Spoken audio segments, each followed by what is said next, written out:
Itu dong. Pengacara dari itu. Oke, kita putar balik aja ya. Ini adalah pengacara Bapak Said itu. Alhamdulillah kita putar balik. Siap. Tetap kita jaga sopan santun.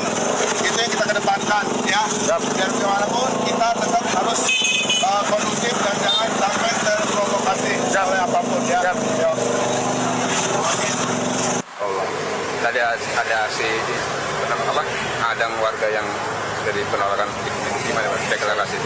Jadi gini Pak, kita sebagai masyarakat asli di Desa Keramat Kecamatan Paku Haji ini sangat dirugikan Pak, karena ini sudah membuat kegaduhan Pak. Sementara masyarakat Desa Keramat Paku Haji, Kalibaru, Sukawali itu sementara tidak ada yang menjadi korban.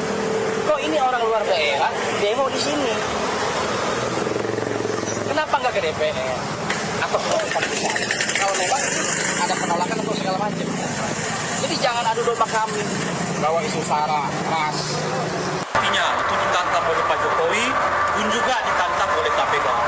Perlu kami sampaikan bahwa tidak ada satupun di dunia ini yang bisa membuktikan bahwa Pak Jokowi dan keluarganya itu ya diduga telah melakukan tindak pidana korupsi.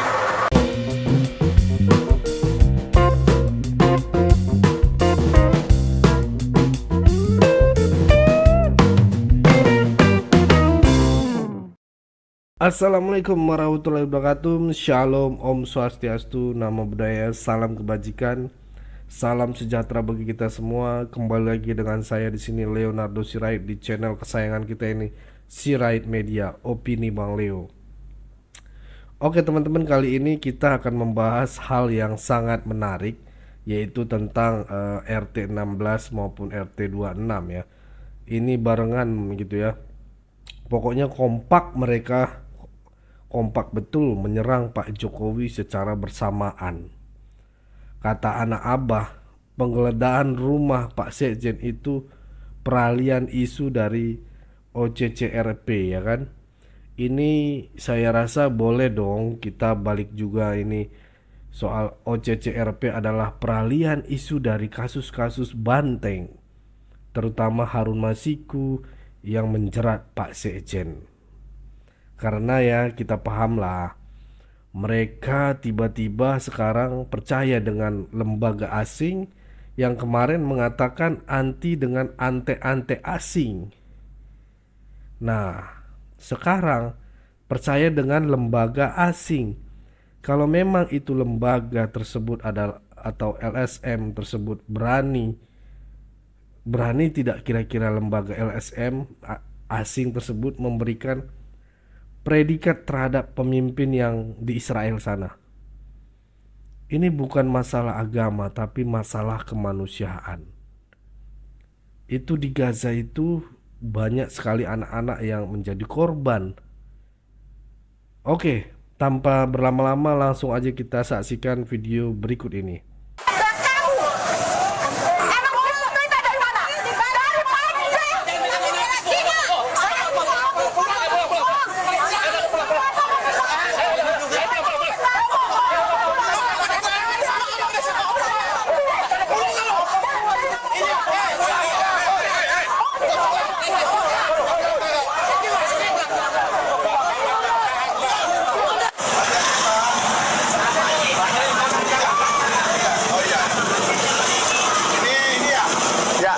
Itu dong. Pengacara dari itu. Oke, kita putar balik aja ya. Ini adalah pengacara Bapak Said itu. Alhamdulillah kita putar balik. Siap. Tetap kita jaga sopan santun. Itu yang kita kedepankan ya. Siap. Biar bagaimanapun kita tetap harus kondusif dan jangan sampai terprovokasi oleh apapun ya. Siap. Yo. Allah. Tadi ada adang warga yang dari penolakan gimana Pak deklarasi? Jadi gini Pak, kita sebagai masyarakat asli di Desa Keramat Kecamatan Paku Haji ini sangat dirugikan Pak, karena ini sudah membuat kegaduhan Pak. Sementara masyarakat Desa Keramat Paku Haji, Kalibaru, Sukawali itu sementara tidak ada yang menjadi korban. Kok ini orang luar daerah demo di sini? Kenapa nggak ke DPR atau ke tempat pusat? Kalau memang ada penolakan atau segala macam. Jadi jangan adu domba kami bawa isu sara, ras.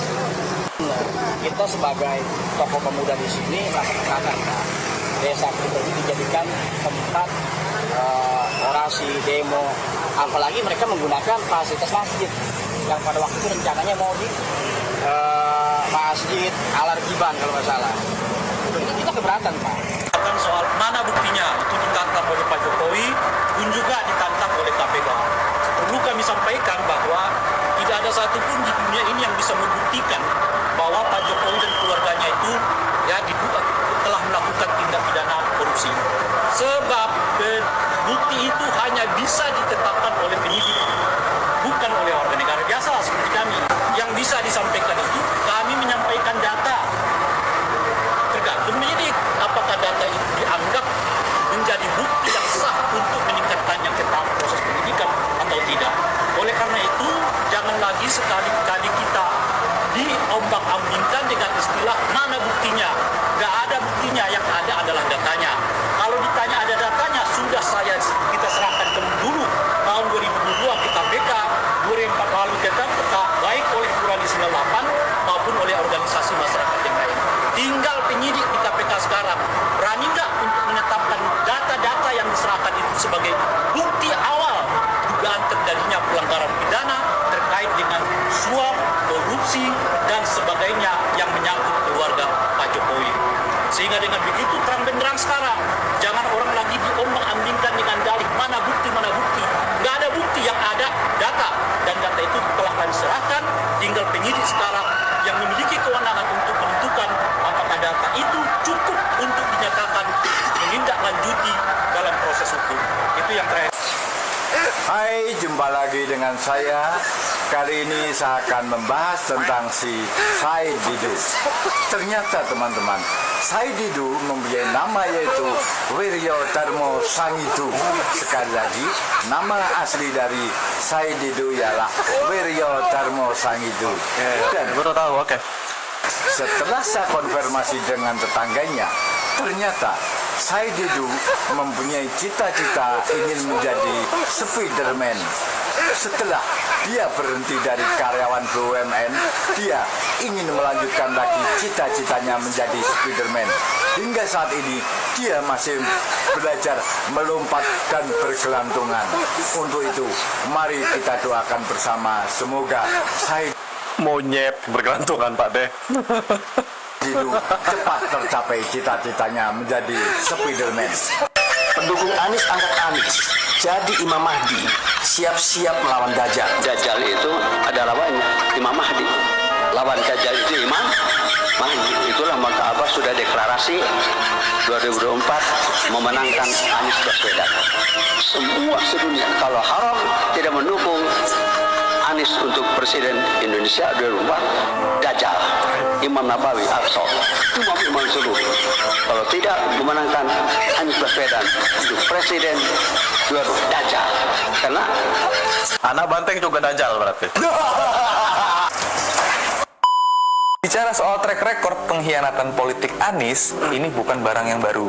Yang gue catat dulu, Anies itu pernah ikut Partai Demokrat buat jadi capres. Terus dia pindah ke kubu Jokowi. Abis itu dia mengkhianati Jokowi. Pindah ke Prabowo buat jadi gubernur Jakarta. Udah jadi gubernur Jakarta, dia mengkhianati Prabowo buat nyapres. Pas mau nyapres, dia mengkhianati Demokrat lagi. Sekali Nah, sekarang kubu antum siap-siap dihina itu juga. lagi Anies mengkhianati Demokrat jadi hat-trick nih. Tapi yang paling sering sih Anies mengkhianati janjinya dia sendiri. Gak reklamasi, malah lanjut reklamasi. Gak mau bangun benda mati, malah dibangun juga tuh benda matinya. Dan masih banyak lagi. Tapi itulah Anies, manusia 1000 muka dengan jutaan kata yang gak berguna. Apa lo? Bertahun-tahun di sana, Anies tidak ingin menginjakkan kaki lagi di Indonesia hanya karena Indonesia disebutnya miskin. Sementara Amerika negara yang maju. Anies tidak ingin tinggal di negara miskin. Bahkan ia pernah merencanakan untuk mengganti status kewarganegaraannya. Dari kasus masa lalunya ini, kita menemukan benang merahnya. Benarkah Anies Baswedan seorang sengkuni? Pertanyaan ini harus clear. Pasalnya, dugaan Anies seorang pengkhianat yang bekerja sama dengan Amerika kembali mencuat. Seperti yang kita ketahui, Amerika sangat ingin menguasai Indonesia, apalagi setelah konflik perdagangan internasional dengan Cina Real ini sukuni banget lah pokoknya. semakin memanas. Indonesia yang menganut politik bebas aktif dianggap sebagai negara kunci. Intinya, siapa yang bisa menaklukkan Indonesia, maka dia yang akan menguasai pasar Asia. Oleh karena itu, Amerika masih mencari-cari data tentang kekuatan ekonomi dan militer kita. Apalagi saat ini banyak sekali perusahaan Amerika yang mengalami kesulitan setelah ketatnya regulasi yang dibuat oleh Jokowi. Misalnya PT Freeport. Saat ini saham terbesarnya dipegang oleh Indonesia hingga 51%. Padahal dulu saham Freeport tak sampai 10% dimiliki Indonesia. Makanya kalau akhir-akhir ini Anies disebut sengkuni, itu adalah fakta yang tak bisa disanggah kubu 01. Apakah Amerika ikut campur dalam memenangkan Anies Baswedan? Sebagai negara adidaya dan punya banyak kepentingan besar, maka jawabannya iya. Lagi pula ini seharusnya tak perlu dipertanyakan, karena sejak dulu Amerika selalu mengintervensi negara lain. Tahun 1970 misalnya, saat Pilpres Chili yang dimenangkan oleh Salvador Allende, seorang aktivis yang dinilai tidak berpihak ke Amerika, berhasil digulingkan Amerika lewat operasi kudeta yang dilakukan oleh CIA. Tak lama kemudian, Salvador Allende diganti Augusto Pinochet. Bagaimana dengan kasus di Indonesia? Campur tangan Amerika di Indonesia paling terasa dalam pemberontakan bersenjata pemerintah Revolusioner Republik Indonesia atau PRRI dan perjuangan rakyat semesta pada tahun 1958. Tujuan Amerika di sini adalah untuk mengambil alih kekuasaan pemerintahan daerah di Sumatera Tengah, Sumatera Utara, dan Sulawesi Utara. Sedangkan di Pilpres 2024, arah dukungan Amerika lebih condong kepada Anies Baswedan. Anies yang kini dipercaya sebagai golden boy-nya AS, itu terlihat sejak Anies menjabat sebagai gubernur. Tak sekalipun ia melakukan kunjungan ke Rusia dan Cina, yang artinya memang sudah ada kesepakatan besar antara Anies Baswedan dan Amerika Serikat. Kemudian, yang paling menarik adalah potensi Anies untuk dicitrakan sebagai presiden muslim yang modern. Jadi pada kesimpulan ini, Anies memiliki sifat buruk. Ia tidak akan setia kepada orang yang dianggapnya tidak menguntungkan pribadinya. Ia juga tak sungkan menyerang seorang yang berjasa dalam hidupnya. Sepertinya, pertanyaan ini pantas direnungkan Anies Baswedan. Apa sumbangsihmu untuk Indonesia? Sehingga orang seperti Prabowo yang rela menukar nyawa demi bangsa ini kau pandang rendah. Kira-kira bagaimana menurutmu? Tulis di kolom komentar ya. And see you next video. Bye-bye. Presiden Uni Eropa Ursula von der Leyen marah. Uni Eropa disamakan dengan penjajah VOC. Uni Eropa malah ancam Indonesia. Banyak yang menyiapkan itu keliru, ya terserah, nggak apa-apa. Pendapat orang berbeda-beda. Saya rakyat saya utamakan. Saya berikan ke kamu, kemudian kita kelabakan nggak punya minyak, nggak bisa, nggak bisa saya. Choice before the House remains the choice that has always been before the House in relation to this issue, which is we can decide to leave with no deal, we can go back to the Lisbon and say we want to think again, or we could go with Brexit. Those are the choices. Saya pikir merupakan sebuah sikap yang memang kami harus tempuh, yang memang ditempuh sebagaimana sesuai dengan prosedur norma-norma internasional, dan tentunya kami dalam proses penyiapan dan penyempurnaan dan juga membuat sesuatu konsolidasi yang lebih solid. SKL terkait bantuan likuiditas Bank Indonesia yang disampaikan oleh KPK dalam jumpa persnya pada hari Selasa lalu. Menurut KPK, kasus ini bermula pada tahun 2002 saat Syafruddin selaku Kepala BPN mengusulkan SKL untuk Samsul Nur Salim yang merupakan pemegang saham pengendali Bank Dagang Negara Indonesia untuk disetujui Komite Kebijakan Sektor Keuangan. Usulan ini membuat proses hukum atau litigasi terhadap kewajiban obligor menjadi restrukturisasi atas kewajiban penyerahan aset oleh Samsul sebesar 4,8 triliun rupiah. Hasilnya, restrukturisasi aset Samsul Nur Salim ditetapkan menjadi sebesar 1,1 triliun rupiah. Sedangkan yang 3,7 triliun rupiah lagi tidak lagi diproses. Adapun SKL ini dikeluarkan BPPN berdasarkan instruksi Presiden nomor 8 tahun 2002 yang ditetapkan oleh Presiden kelima NKRI Megawati Soekarno Putri. Masyarakat ini menunggu hasil kinerja KPK guna mengungkap kasus yang sempat buntu ditangani oleh Kejaksaan Agung ini. Ardia Ditotama, Jakarta. Sementara itu, Forum Indonesia untuk Transparansi Anggaran alias FITRA mengimbau KPK agar menuntaskan kasus BLBI. Selain Syafruddin Temenggung, FITRA juga meminta KPK untuk segera mengusut 5 obligor besar lain yang belum melunasi utang. 1. Bank BCA yaitu obligornya Salim Group yang utangnya sebesar 52,7 triliun. Itu utang belum lunasnya masih mencapai angka 63 triliun. Yang kedua adalah BUN yaitu obligor M. Hasan. Utangnya adalah 6,2 triliun dan kemudian utang belum lunasnya itu sebesar 72,1 triliun. Kemudian yang ketiga ada Bank Surya obligornya adalah Sudwikatmo. Itu ada sekitar 1,2 triliun. Utang belum lunasnya itu sebesar 62,2%. Kemudian ada Bank RSI obligornya adalah Ibrahim Rishad, yaitu utang belum lunasnya sebesar 44,1%. Ibu Megawati, lu bilang nih janda. Sama mata presiden kita, Bapak Soekarno, lu bilang mampu. Menurut lu kayak gimana, Bim? Lu nggak salah nggak? Sebenarnya itu kan udah video lama ya. First of all, gue bahas dulu yang mampu, yang bilang mampu itu. Kan si Maggie Chan ini kan waktu itu bilang katanya di sidang PDIP nggak? Yes. Waktu dia bilang Jokowi ini dia ngejelek-jelekin Jokowi kan, gitu kan. Kan gue kasihan gitu ngeliat Pak Jokowi juga lah. Kok presiden diginin banget gitu. Padahal kan dia presiden kan. Gue sebenarnya lebih kasihan sama Pak Jokowi gitu loh di situ. Kok Pak Jokowi kayaknya kayak cengir doang gitu kan. Makanya gue balas, gue ulti, gue bilang, lu kalau bukan karena bokap lu, kalau nggak bawa bokap lu juga, lu tuh bukan siapa-siapa gitu. PK Bang ini maco banget pokoknya. Lu kuliah aja, gue kan bilang lu kuliah aja di sini, pindah sana sini nggak selesai dia. Lu bisa cek aja dia mau kuliah di mana. Mampu nggak dia kuliah sampai selesai? Dia kan pindah dari Unpad, UI, pindah-pindah gitu kan, ujung-ujungnya kemana gitu. Bu Megawati nanya, apa sumbangsi generasi milenial untuk Indonesia? Udah open war aja. Ada yang mau ikut ngelot gak nih?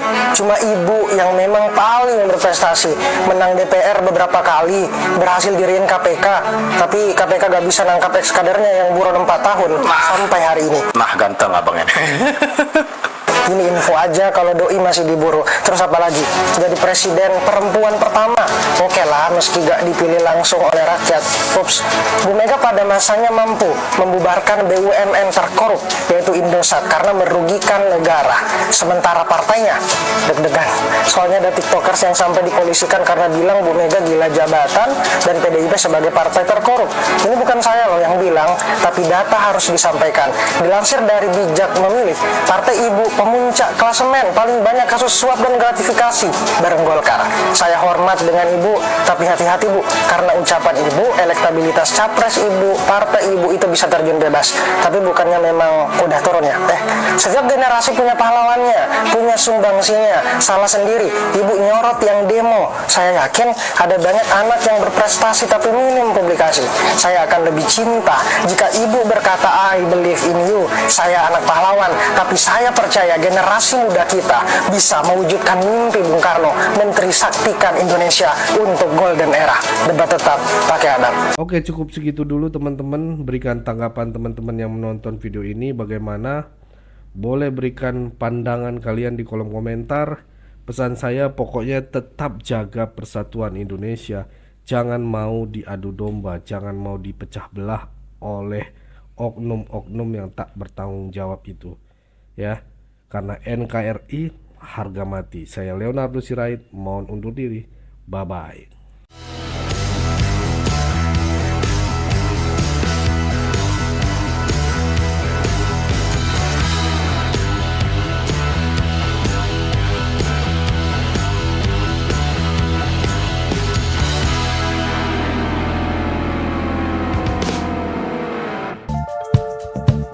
Kawan-kawan yang mau mendukung Sirait Media, boleh melalui rekening ini dan bisa melalui Kris Mobile Banking ini.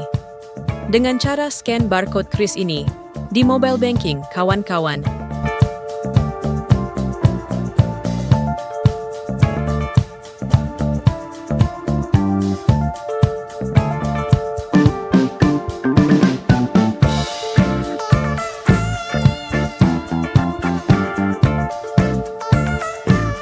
Dan jangan lupa juga mendukung pelayanan di yayasan kami melalui rekening ini dan bisa melalui Kris Mobile Banking ini dengan cara scan barcode Kris ini di mobile banking, kawan-kawan.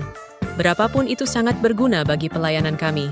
Mari terus kita suarakan suara rakyat jelata dan terus berdampak bagi Indonesia. Terima kasih.